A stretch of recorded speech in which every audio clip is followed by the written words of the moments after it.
Welcome to GUI Programming with C++, a video course by Pact Publishing. I am Andy Morris, and I will be Jigan's voice for this course. Jiganathan Swaminathan, Jigan for short, is a freelance software consultant and founder of TechTutor with over 17 years of IT industry experience.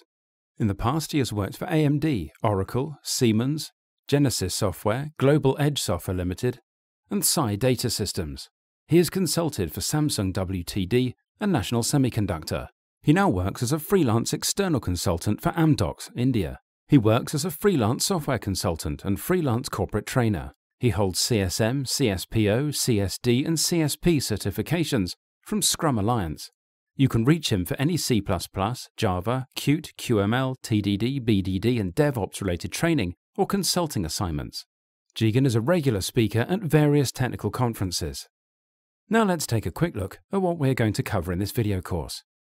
Okay, now let's talk about C++ 17 programming. C++ has come a long way and has now been adopted in several contexts.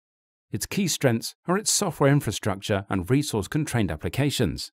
The C++ 17 release will change the way developers write code, and this course will help you master your developing skills with C++. With real-world practical examples explaining each concept, this course will begin by introducing you to the latest features of C++ 17. In the first section, developing GUI application using Qt, explaining how to install Qt in Ubuntu. We will learn how to write the first Qt console application. Also, we will demonstrate how to start our first Qt GUI application. The second section, developing GUI application using layout, demonstrates how to write a GUI application with a horizontal and vertical layout and explain how to write a simple program using QBox layout. We will also learn how to write some code to arrange the widgets in a tabular fashion. The last section, signals and slots, explains how to use a layout in Qt application.